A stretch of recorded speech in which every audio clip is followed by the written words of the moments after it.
What's going on, YouTube? JT's Reborn here, and welcome to episode 3 of the Star Wars Rewatch, where I go through and I talk about every single Star Wars live-action film released in theaters. That's right, I'm not talking about that Ewok TV stuff. I'm not talking about Clone Wars, the movie, or whatever. I'm just talking strictly the live-action, theatrically released Star Wars films, from the episodic sagas to Rogue One and Solo. And here we are in the third part. And we're going to be talking about Star Wars Episode 3, Revenge of the Sith. Now, I remember when this thing came out, I saw this in theaters with one of my friends. It was quite the experience, because it was like, we felt like this is it. This is the end of Star Wars. We're never going to get anything else again. It was, it was a long wait between this and The Force Awakens. And, there's obviously some huge excitement when Force Awakens came out, but I didn't really, maybe even more than there was the Revenge of the Sith. I don't know, because the previous two prequel films weren't fully as well received, and granted, this one didn't make as much as The Phantom Menace did. It's a much better movie, I'll say that. This is the first one that truly felt like a Star Wars movie, and, came to some nice realizations. We knew going into this thing Darth Vader was going to be born, but some things I never realized, too. Like, I never realized that was the Emperor until he actually transformed, because when you're younger, you don't always remember the names and plot details.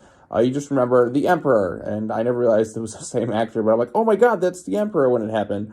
I thought that was pretty cool. The film, when it opens up, like, immediately I'll say this, it's a much better movie than the previous two Star Wars films. It's definitely a huge improvement over Phantom Menace, and a much bigger improvement over, like, Attack of the Clones. So this is by far, and everyone universally agrees, this is easily the best of the prequels. I still have my issues, but overall, I do find the movie to be entertaining. There's things I really do like about this one. For instance, like the opening scene is exciting. It immediately takes you to the space battle. You're like, okay, I can get behind this. And it feels like Star Wars, whereas the other two didn't quite feel it like I did this one. Then immediately, Obi-Wan and Anakin, so a few years after Attack of the Clones, they go do battle with Count Dooku. And I do have some gripes with this thing. Namely, right in the beginning of this movie, this always irritated me. I'm like, when Anakin cuts off Count Dooku's arms and he has him ready to kill, and Palpatine's like, good, Anakin, good, do it, kill him now. Why doesn't Count Dooku just be like, wait a minute, Anakin, that's Darth Sidious, that's my master. Like, he's pretty much going to die. Why doesn't he just plead and tell him the truth? He just looks at him like, bitch, are you serious?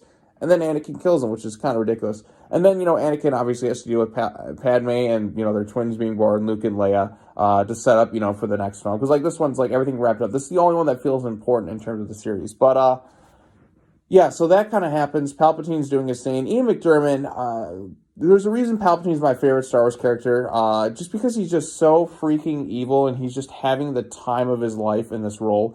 Ian McDiarmid is the reason to watch this movie. He's so good. You just feel him, like, through each scene when he's just manipulating Anakin, and he overacts, and he's so over the top. He is so hammy, but he's so good at what he does.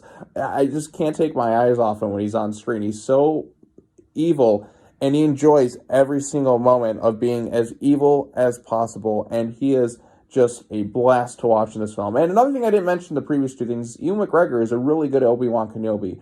Yeah, The Phantom Menace, everyone was pretty dull and uninteresting, but Ewan definitely picked up the pace with his character and got better with each film, and you really feel it in this one in particular. You felt the bond between him and Anakin. Granted, there's still some bad things, like Hayden Christensen's acting at times is pretty hokey, but then again, I blame the script and the directing, because I know Hayden can be a good actor.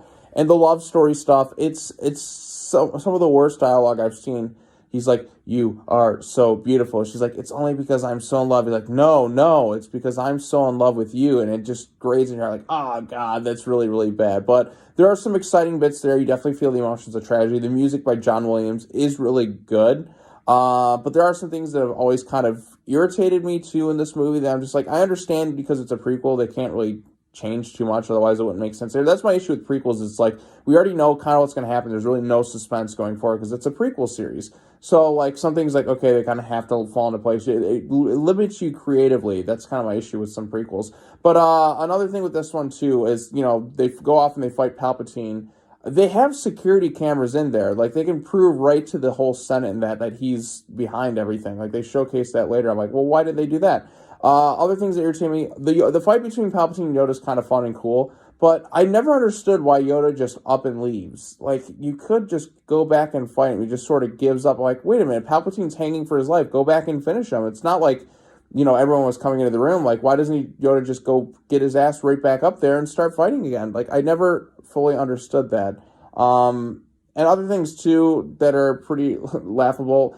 And that another thing that irritated me was Anakin's turn to the dark side. Now, I can understand the Mace Windu bit, but the fact that he goes and just starts killing younglings, that transition didn't feel warranted. I feel like that should have been something after he finds out Padme dies and you see that Vader, like, progressively change. It just happens so abruptly and so quickly that I just never bought that transition. Like, why is he going out and slaughtering and killing younglings? Like, I can understand certain bits for him turning on, like, Mace Windu and that there, but some of this other stuff, I'm just sitting there, I'm like, no, that doesn't really make sense. Like, that doesn't feel right or organic. Other things that are pretty good, though, the final lightsaber battle is pretty cool, and the action bits are very nice. And there's some really memeable moments there where he's like, I have the high ground. He's like, you underestimate my power. And it's just kind of laughable and hokey. But the final lightsaber battle is very exciting. Some bits are a bit over choreographed where they're just kind of swinging their lightsabers, like doing all these like flips and stuff when they could just be fighting. I'm like, okay, guys, come on now. You don't really need to do that much excessive, like, flipping things around. But they just need to make it look cool, I guess. And it does a nice job tying in and wrapping up the things. Although I do find it bullshit that Padme just like, we don't know why. Medically, she's fine, but she's lost the will to live. Like, you have 2 kids on the way, lady. Do something about it. And then when Darth Vader finally shows up after all this time, like, yes, Darth Vader, one of the most menacing villains of all time. He's back. He's ready to do his thing. And he goes, no! And it's pretty laughable and hokey. But like I said, Ian McDiarmid is the star of this movie for me. He is the reason to watch this thing. He's so evil, and one of my favorite scenes, too, is where he tells the story about Darth Plagueis the Wise, and it's just him in the opera scene. That scene is really good. Like, there's some good dialogue from Lucas, surprisingly, and the emotions are there, too, and there's a lot of mystery and intrigue. It's adding to the lore of it all. But, yeah, like this one, there's some nice tragic moments in there, too, the way it kind of wraps up. It's cool to see Chewbacca and all that.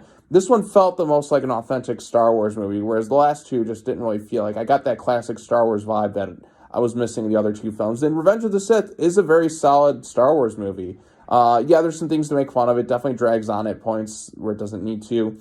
It cuts down on some of the political nonsense that they had in the previous 2 films. It just kind of moves along at a brisk pace, more so than the other 2, and it doesn't drag as much. Some of it does drag, but like it doesn't feel that as much like the other 2.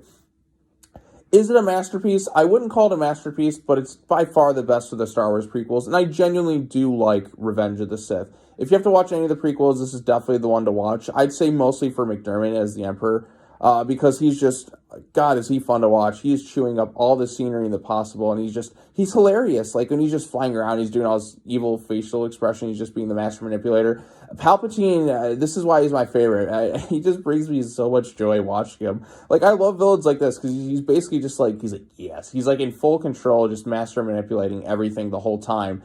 And he's like, yes, I feel your anger. And he's great. He's fucking great. I love Palpatine in this movie. I love Yoda too, but I just hate the fact that he just kind of gives up. I understand that, like, continuity-wise, you can't really change anything, but it just didn't feel right where he just kind of just gives up like that too.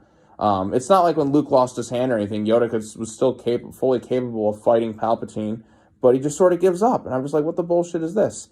But, yeah, there's just some of my nitpicks there while rewatching it. I do recommend watching Revenge of the Sith. I mean, I'm sure most people generally, out of all the prequels, is the one most people generally like. If they didn't have this one, then the whole prequel trilogy is a total disaster. Like I said, this is the only one I'd recommend kind of rewatching. Like, Attack of the Clones is just kind of an okay movie, nothing all that special.